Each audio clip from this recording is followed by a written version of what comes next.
नमस्कार दोस्तों, मैं राहुल स्वागत करता हूं आपके इस ऑनलाइन प्लेटफॉर्म देव क्लासेस बूंदी पर।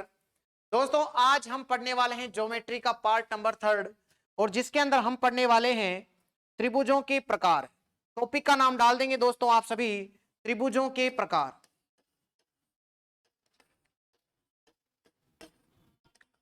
त्रिभुजों के प्रकार।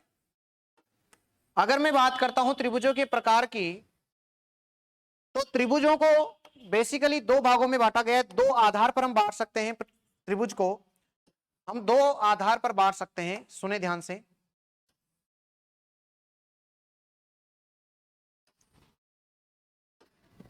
एक बांट सकते हैं हम इनको भुजाओं के आधार पर, भुजाओं के आधार पर एक बांट सकते हैं भुजाओं के आधार पर, और एक बांट सकते हैं कोण के आधार पर।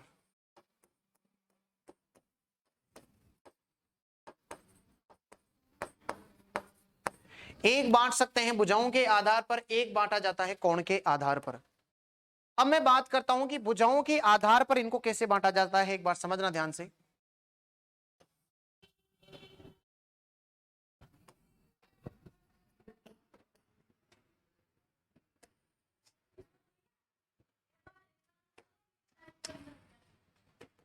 अगर मैं बात करता हूं भुजाओं के आधार पर, तो ये भुजाओं के आधार पर तीन प्रकार के होते हैं। एक होता है समबाहु, एक होता है समद्विबाहु, और एक होता है दोस्तों विषम बाहु। विषम बाहु देखेंगे ध्यान से कि त्रिभुजों को भुजाओं के आधार पर, त्रिभुजों को भुजाओं के आधार पर तीन भागों में बांटा गया है। एक है समबाहु, एक है विषम बाहु, और एक है समद्विबाहु। इस प्रकार हमारे जो है वो त्रिभुज के तीन भाग होते हैं। अगर मैं बात करता हूं कोणों के आधार पर, तो कोणों के आधार पर भी मैं बात करता हूं तो इनको तीन भागों में बांटा गया है। कोणों के आधार पर भी इनको तीन भागों में बांटा गया है। अगर मैं बात करता हूं सबसे पहला कोण, तो वो है न्यून कोण। न्यून कोण। दूसरा होगा समकोण, और तीसरा होता है अधिक कोण। तीसरा होता है अधिक कोण। इस प्रकार हम इनको तीन भागों में बांट सकते हैं। एक बार आप इसका सभी स्क्रीनशॉट ले लें। स्टार्ट कर रहे हैं हम ज्योमेट्री का पार्ट नंबर 3, जिसके अंदर हमने स्टार्ट किया त्रिभुजों के प्रकार। त्रिभुजों को दो भागों में दो प्रकार के आधार पर बांटा गया। एक भुजाओं के आधार पर बेस्ड ऑन एंगल, और एक बांटा गया भुजाओं के आधार पर, और एक बांटा गया कोण के आधार पर। भुजाओं के आधार पर तीन प्रकार के होते हैं, समबाहु, समद्विबाहु और विषम बाहु। और कोण के आधार पर होते हैं तीन प्रकार, न्यून कोण, समकोण और फिर होता है अधिक कोण। हम धीरे धीरे स्टार्ट करते हैं। सबसे पहले हम इसको कंप्लीट करेंगे, फिर उसको कंप्लीट करेंगे। तो टॉपिक डाल दें आप सबसे पहले भुजाओं के आधार पर। में सबसे पहला है समबाहु। समबाहु त्रिभुज।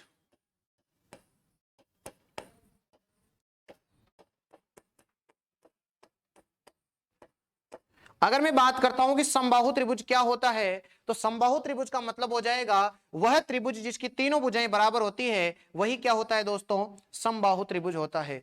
समबाहु त्रिभुज क्या होता है, जिसकी तीनों भुजाएं बराबर होती है, अर्थात ये जो तीनों भुजाएं हैं ये बराबर होती है। इसको बोल देते हैं ए, ये बी, ये सी। जिसकी तीनों भुजाएं बराबर होती है वही क्या कहलाता है दोस्तों, समबाहु त्रिभुज कहलाता है। समबाहु त्रिभुज का मतलब है जिसकी तीनों भुजाएं बराबर रहती है, वो समबाहु त्रिभुज कहलाता है। अगला आता है समद्विबाहु। समद्विबाहु त्रिभुज। इसके अंदर आपको ध्यान रखना है कि वह त्रिभुज होता है जिसकी दो भुजाएं बराबर होती है।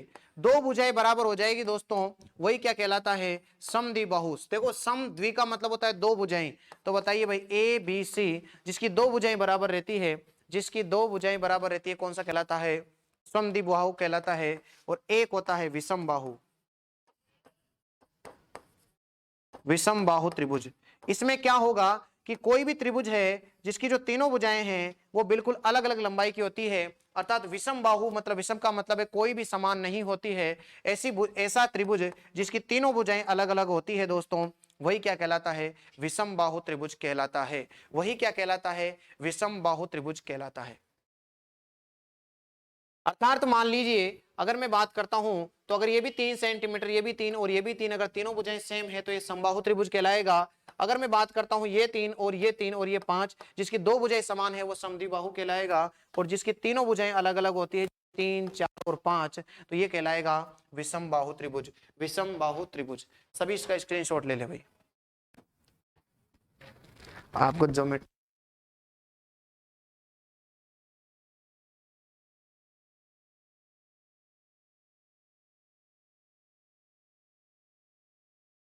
अब हम बात करते हैं कोणों के आधार पर। अब हम बात करते हैं कि कोणों के आधार पर इनको किस प्रकार वर्गीकृत किया गया है। तो मैंने बताया कोणों के आधार पर, कोणों के आधार पर सुनना ध्यान से। सर कोणों के आधार पर अभी आपने बताया 3 प्रकार होते हैं। कोणों के आधार पर 3 प्रकार होते हैं। सबसे पहला होता है न्यून कोण। सबसे पहला होता है न्यून कोण। सर न्यून कोण का मतलब क्या समझे? न्यून कोण का मतलब ये समझे कि मान लीजिए कोई त्रिभुज है,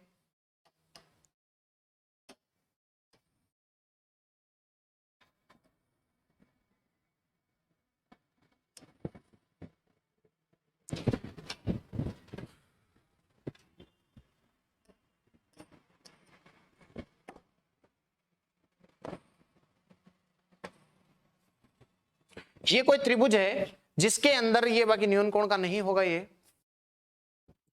ऐसा ही बना लो नॉर्मल आप, जिसके अंदर क्या होगा? कोई सा भी एक कोण। न्यून कोण का मतलब समझे आप? कोई सा भी एक कोण जिसका मान 90 डिग्री से कम हो सकता है। तीनों कोणों का होना जरूरी नहीं है, लेकिन आप इसके अंदर सबसे बढ़िया परिभाषा ये ध्यान रखें कि न्यून कोण का मतलब है जिसमें तीनों कोण, जिसमें तीनों कोण 90 डिग्री से कम होते हैं। जैसे मान लो ये भी कितना है? 30 है, ये भी कितना आएगा? 30 आएगा, 30 30 60 और ये हो जाएगा 20। इस प्रकार तीनों कोण जो है वो 90 डिग्री से कम आ रहे हैं, तो इसका मतलब ये कौन सा कोण कहलाएगा? न्यून कोण कहलाएगा। न्यून का मतलब होता है कम, अर्थात जिसमें तीनों कोण 90 डिग्री से कम होते हैं वो कहलाता है दोस्तों न्यून कोण कहलाता है। क्या कहलाता है? न्यून कोण कहलाता है। नेक्स्ट अगर मैं बात करता हूं दूसरा समकोण। अगर मैं दूसरे कोण की बात करता हूं तो उसका नाम है समकोण। सर समकोण क्या होता है? समकोण का मतलब आप समझें जिसके अंदर कोई सा भी एक कोण, समकोण का मतलब कोई सा भी एक कोण अगर 90 डिग्री का होता है, जिसमें कोई सा भी एक कोण, जिसमें कोई सा भी एक कोण जो है वो 90, तीनों कोणों का होना जरूरी नहीं है, इसमें कोई सा भी एक कोण अगर 90 डिग्री का है तो वो कहलाएगा दोस्तों समकोण। समकोण जिसमें कोई सा भी एक कोण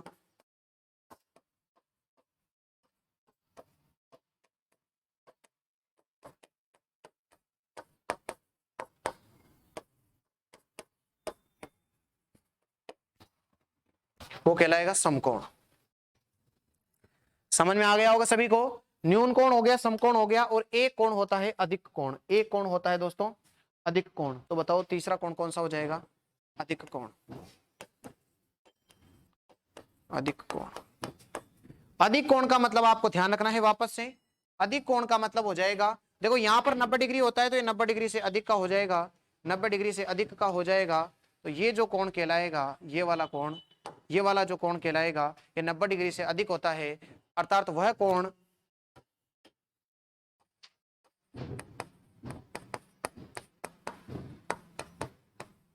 जिसमें एक कोण 90 डिग्री से अधिक होता है,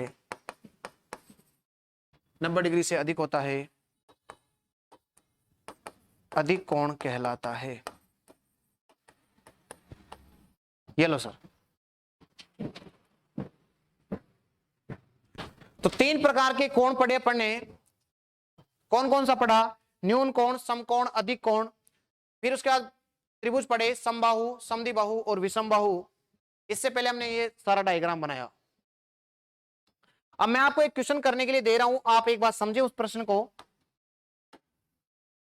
लिखें। भुजाएं 7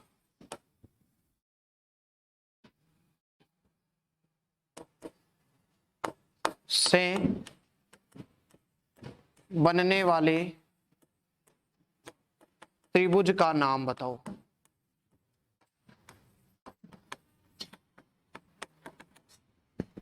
करें हम इसमें।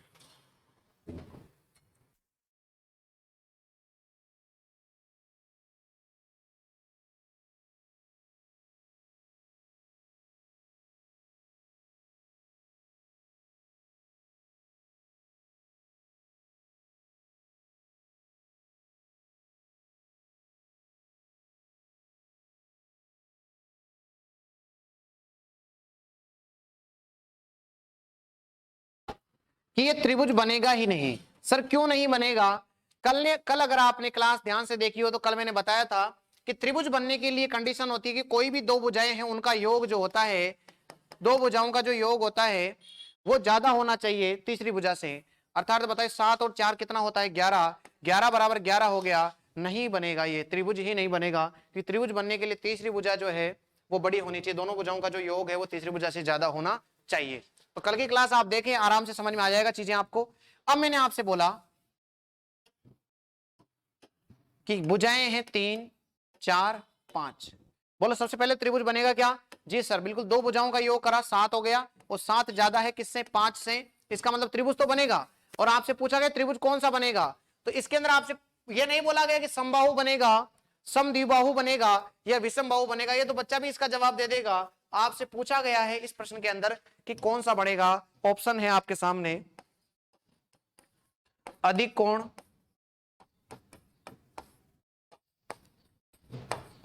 न्यून कोण,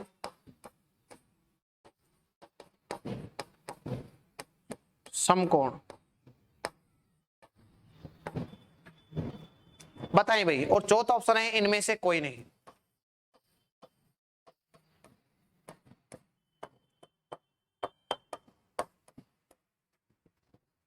करे भाई। हाँ सर, इसका मतलब अपने को भुजाओं से पता होना चाहिए कि कोण कैसे ज्ञात किया जाता है। तो उसके लिए एक शर्त होती है, ध्यान से समझे, शर्त होती है, ध्यान से समझे। जैसे मान लो कोई भी त्रिभुज है, त्रिभुज है जिसकी भुजाएं हैं ए बी सी। मान लिया कि सबसे बड़ी भुजा क्या है? सी है। सबसे बड़ी भुजा माना मैंने, ये माना है मैंने, है ना। सबसे बड़ी भुजा सी मान लिया। अब सबसे बड़ी भुजा उनमें से तीनों में से पता लग जाएगी अपने को सबसे बड़ी भुजा क्या है। उस भुजा का वर्ग, उस भुजा का जो वर्ग है वो अन्य दो भुजाओं से, अन्य दो भुजाएं बची हुई है कौन कौन सी? ए और बी। अन्य दो भुजाएं कौन कौन सी बच रही है? ए और बी। अगर उनके योग से अगर ज्यादा आ रहा है तो इसका मतलब अधिक कोण बनेगा। ये क्या हो जाएगा? ए स्क्वायर प्लस बी स्क्वायर। अगर इन दोनों भुजाओं का स्क्वायर करेंगे, अगर सी स्क्वायर से छोटा आ रहा है इसका मतलब ये अधिक कोण बनेगा। और अगर इस सी स्क्वायर से छोटा आ रहा है, ए स्क्वायर प्लस बी स्क्वायर अगर ये है, और सी स्क्वायर बराबर ए स्क्वायर प्लस बी स्क्वायर है, ये बनेगा अधिक कोण, ये बनेगा न्यून कोण, ये बनेगा समकोण। सर कैसे याद रखना है? सुने, आपको कुछ भी ध्यान नहीं रखना है। क्या लिखा मैंने? आप तो सबसे बड़ी भुजा का कर देना वर्ग, कोई से भी बड़ी भुजा का वर्ग कर देना, और वर्ग करने के बाद अन्य दो भुजाएं बच रही उनका भी वर्ग कर देना। अगर जो आपने जो बड़ी भुजा करी थी, अगर बड़ी भुजा बड़ी आ रही है, बड़ी भुजा अगर ज्यादा आ रही है, बड़ी भुजा अगर ज्यादा आ रही है तो अधिक कोण, अगर ये कम आ रही है तो न्यून कोण, अगर बराबर आ रही है तो समकोण। सुने, अभी समझ में आएगा, आप लिखे एक बार सुने इसको। सबसे पहले मुझे बताओ इन 3, 4 और 5 में से सबसे बड़ी भुजा कौन सी है? 5। मैंने कहा सर 5 का स्क्वायर होता है 25। बोलो कितना होता है? 25। ठीक, ये लिख दिया मैंने बड़ी भुजा। आपको इसी को चेक करना है। अब अन्य दो भुजाएं बच रही उनका वर्ग कर दो। बताओ 3 का स्क्वायर 9 प्लस 4 का स्क्वायर 16। बताओ 16 और 9 25। बताओ 25 बराबर 25 आ गया क्या?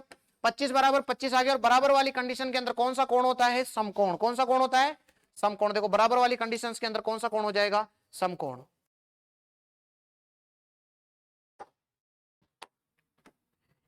एक सवाल का और जवाब दें। 5, 12 और 13 कौन सा कोण बनेगा? 5, 12 और 13 कौन सा कोण बनेगा भाई?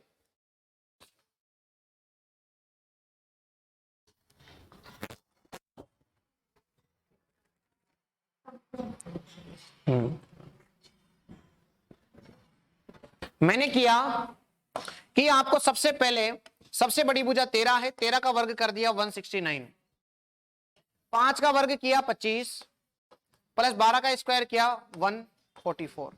बताओ ये हो गया 169 और मैंने इसको किया ये भी बन गया 169। और 169 बराबर क्या होता है? 169। इसका मतलब ये है भी कोण कौन सा बनेगा? समकोण बनेगा। अगर ये ज्यादा आ जाता, आपको चेक केवल सी को करना है, सी ज्यादा आ जाए अधिक कोण, सी का मान है न्यून कोण, बस सी को देख लो, बस और कुछ नहीं देखना। सी का मतलब है सबसे बड़ी भुजा को देख लेना है। एक अगला प्रश्न फिर देखें आप, अगला प्रश्न फिर देखें आप।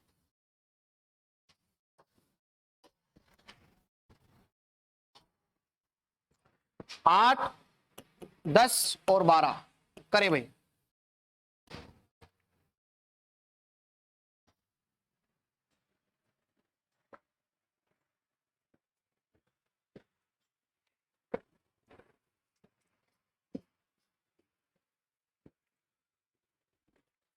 सबसे पहले सबसे बड़ी भुजा का स्क्वायर बताओ। 12 का स्क्वायर 144, 10 का स्क्वायर बताएंगे आप 100 प्लस 8 का स्क्वायर 64। सुनना आप ध्यान से, सर ये हो गया 144 और ये बन रहा है 164। सर सबसे बड़ी, उसको भूल जाओ, उसको कुछ नहीं करना। सबसे बड़ी भुजा का वर्ग क्या आ रहा है? 144। 144 छोटा आ रहा है क्या? इससे छोटा आ रहा है, इसका मतलब कौन सा कोण हो जाएगा? न्यून कोण। बस ये ध्यान रखना है आपको, मतलब उससे कोई मतलब नहीं है। आप ये ध्यान रखो कि जो सबसे बड़ी भुजा का स्क्वायर किया, अगर ये छोटा आ रहा है तो न्यून कोण, ये बड़ा आ जाता है तो अधिक कोण, बस इतना सा ध्यान रखना है। और बराबर आ जाता है तो समकोण।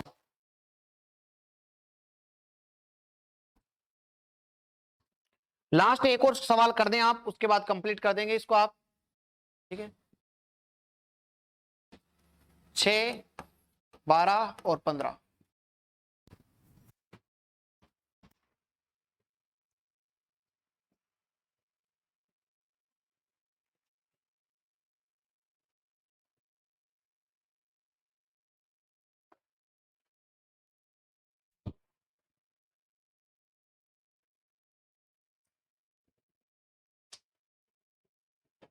मैंने बोला सर सबसे पहले तो आप क्या करो, सबसे बड़ी भुजा का स्क्वायर बताओ। 15 का स्क्वायर 225, 6 का स्क्वायर 36, 12 का स्क्वायर 144।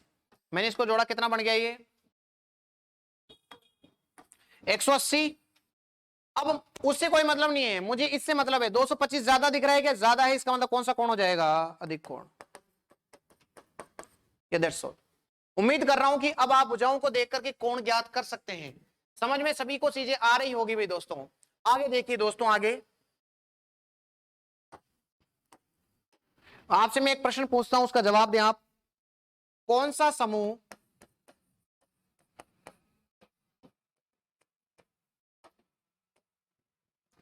कौन सा समूह त्रिभुज की कौन सा समूह त्रिभुज की तीनों भुजाओं को प्रदर्शित करता है?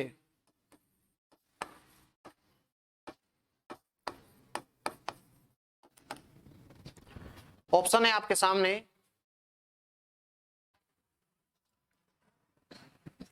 6, 4, 5 ये भुजाएं हैं। 6, 4, 5, 2, 4, 6, 4, 4, 9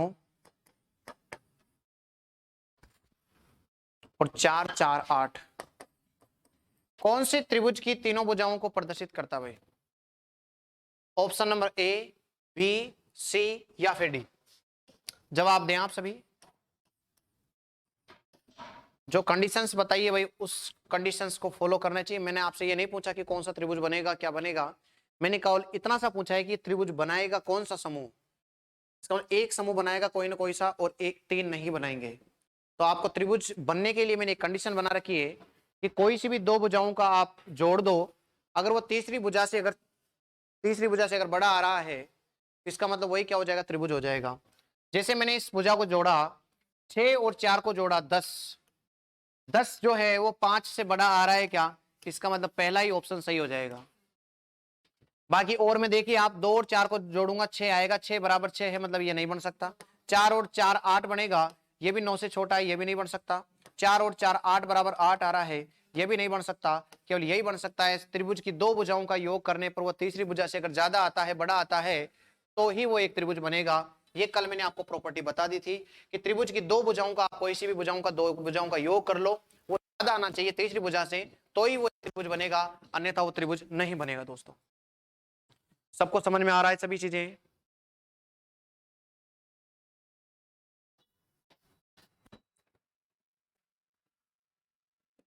अब देखिए आगे।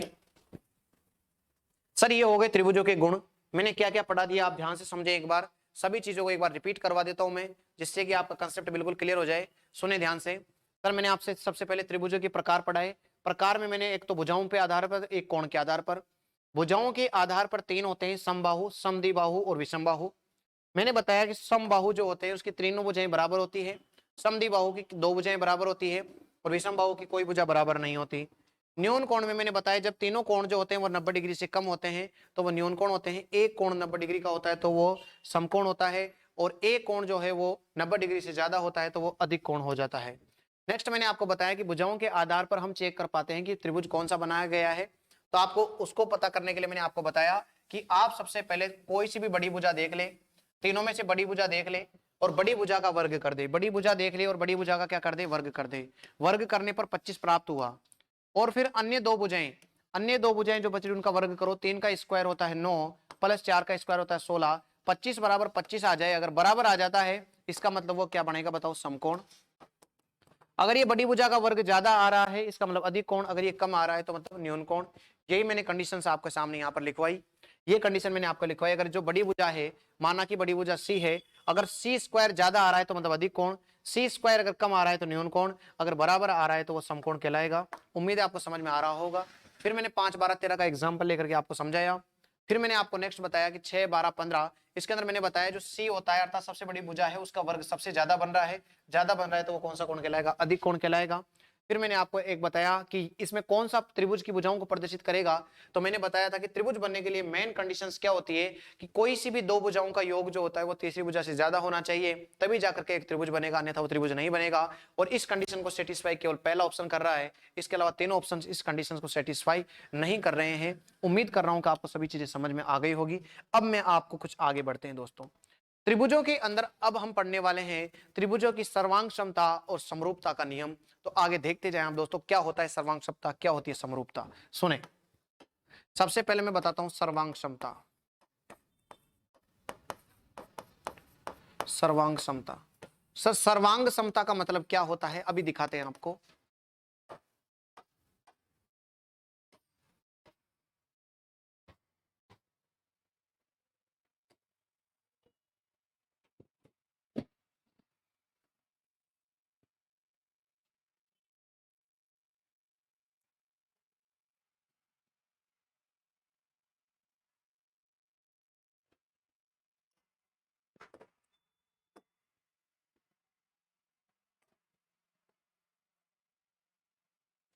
सर्वांग क्षमता का मतलब समझे आप कि सर्वांग क्षमता मतलब सर्वांग, सर्वांग अंग का मतलब देखो, सर्व का मतलब सभी, अंग का मतलब होता है सभी, अंग मतलब सभी जो पार्ट होते हैं वो क्या होते हैं, सेम होते हैं, जिनकी भुजाएं भी बराबर होती है, जिनके कोण भी बराबर होते हैं, जिनके माध्यिकाएं भी बराबर होती है, जिनके क्षेत्रफल भी बराबर होते हैं, वही क्या कहलाते हैं बताओ, सर्वांग सम कहलाते हैं। क्या कहलाते हैं, सर्वांग सम कहलाते हैं। देखो इधर, जैसे मान लो ये ए है, ये बी है, ये सी है, ये पी है, ये क्यू है, ये आर है। अर्थात सर्वांग सम का मतलब समझ गए, जिनकी आकृति समान होती है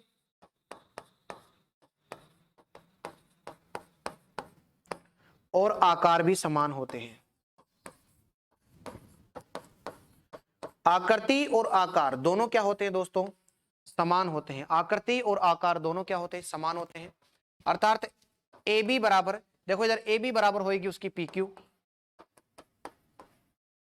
जैसे मैंने बोल दिया कि ए बी सी जो है वो सर्वांग सम है, और सर्वांग सम का निशान ऐसा होता है, कैसा होता है, सुने इधर, दो एरो लगाने हैं और उसके ऊपर एक एस बना देना है। तो बताओ ऐसा ऐसा चिन्ह होता है सर्वांग सम का।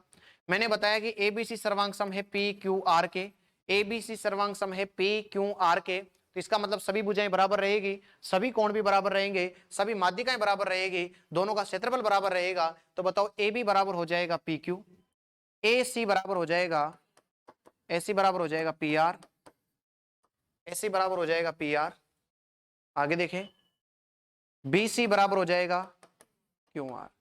इस प्रकार तीनों बराबर रहेंगे। मैंने बताया कोण ए जो रहेगा वो कोण पी के बराबर रहेगा, कोण बी जो रहेगा वो कोण क्यू के बराबर रहेगा, और कोण सी जो रहेगा कोण आर के बराबर रहेगा।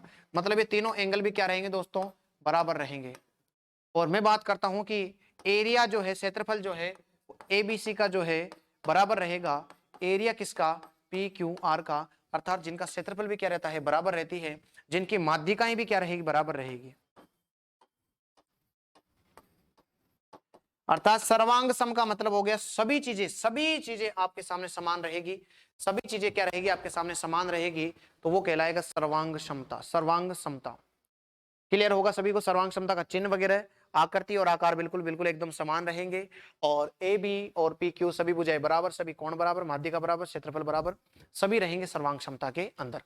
फिर मैं आपको एक और बात बता देता हूं कि जो सर्वांग क्षमता होती है, अब जैसे मान लो आपको ऐसा प्रश्न तो देगा नहीं, वो ऐसा प्रश्न तो देगा नहीं कि भाई जैसे दो त्रिभुज दे दिए जिनकी भुजाएं भी बराबर दे दी, कोण भी बराबर दे दिए, आकार भी बराबर दे दिया, और पूछा गया कि बताओ ये कौन सी त्रिभुज है। तो इतना तो एग्जामिनर आपके ऊपर रहम नहीं करेगा, आपको पता करना पड़ेगा कि ये सर्वांग सम है या नहीं है। तो सर्वांग सम पता करने के लिए, सर्वांग क्षमता का पता लगाने के लिए चार नियम होते हैं दोस्तों। सर्वांग क्षमता का नियम पता करने के लिए चार नियम होते हैं। कितने नियम होते हैं, चार नियम होते हैं। एक बार ध्यान से समझे आप, इसको थोड़ा सा बड़ा कर देता हूं जिससे कि आप इसका स्क्रीनशॉट ले लें एक बार।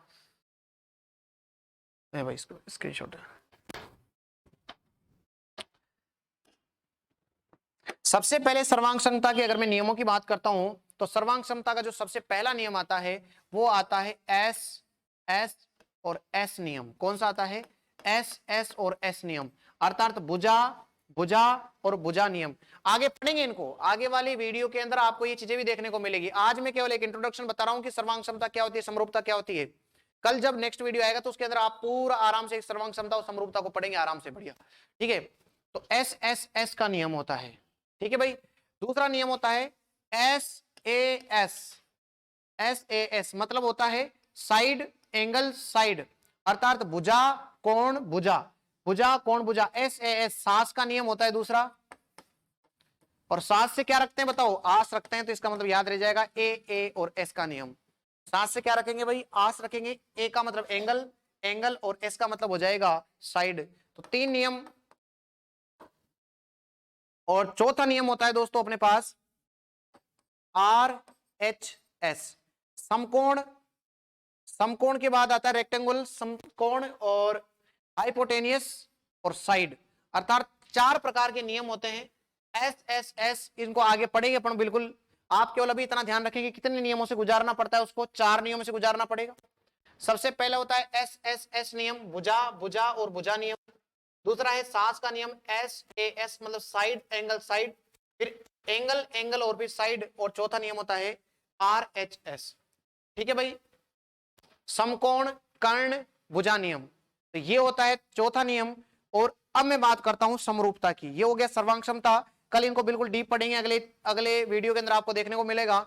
अगला है समरूपता, समरूपता। समरूपता का मतलब आप समझे,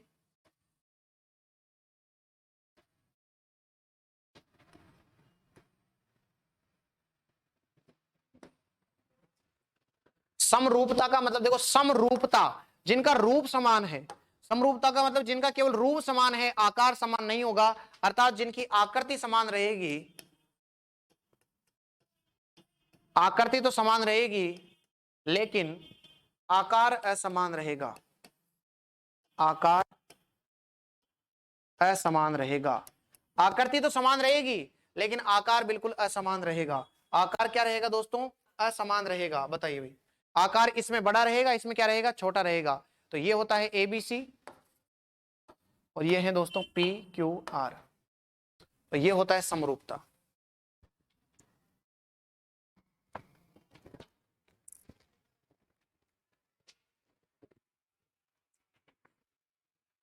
समरूपता बताने के लिए 3 नियम होते हैं। ओनली 3 नियम होते हैं दोस्तों। कितने नियम होते हैं? 3 नियम। सबसे पहला वही है साइड साइड साइड, दूसरा नियम है SAS और तीसरा नियम होता है कोण और कोण का नियम। इस प्रकार 3 नियम होते हैं केवल समरूपता के लिए। देखो सर्वांग समता के लिए 4 नियम पढ़े थे, SSS, SAS, AAS, RHS, ये नियम पढ़े थे। लेकिन समरूपता को लिए कितने नियम होते हैं? केवल 3 नियम होते हैं। SSS भुजा भुजा भुजा, भुजा एंगल भुजा और एंगल एंगल, अर्थात AA का नियम होता है। इस प्रकार 3 नियम होते हैं। इनको डीप और पढ़ेंगे दोस्तों हम। कल सर्वांग समता और समरूपता के ऊपर ही आपकी पूरी क्लास चलेगी। उम्मीद करता हूं आज की क्लास आपको समझ में आई होगी। मैं आज थोड़ा सा फास्ट पढ़ाया लेकिन आपको समझ में आ गया होगा। मैंने आपको आज थोड़ा सा फास्ट पढ़ाया, देखें आप एक बार सुने। त्रिभुजों के प्रकार पढ़े, उसके बारे में मैंने आपको बताया। उसके बाद मैंने आपको बताया आज की भुजाओं से कैसे पता करते हैं कि न्यून कोण है, अधिक कोण है, समकोण है। फिर मैंने आपको बताया कि त्रिभुज बनाने के लिए क्या इंपॉर्टेंट है। फिर मैंने आपको बताया कि सर्वांग क्षमता क्या होती है। सर्वांग क्षमता का मतलब सभी चीजें बिल्कुल सेम रहेगी तो सर्वांग क्षमता कहलाएगी। और एक होती है समरूपता। और सर्वांग क्षमता के लिए 4 नियम अपन ने पढ़े। कल इनको बिल्कुल डीप पढ़ेंगे, इन पे क्वेश्चन भी करेंगे, तो आराम से कल इनको कंप्लीट करेंगे अपन। और एक समरूपता। कल की क्लास पूरी सर्वांग क्षमता और समरूपता पर रहेगी। उम्मीद करता हूं आज की वीडियो आपको पसंद आई होगी। अगर वीडियो पसंद आई दोस्तों लाइक कमेंट और शेयर जरूर करें। थैंक यू दोस्तों, धन्यवाद।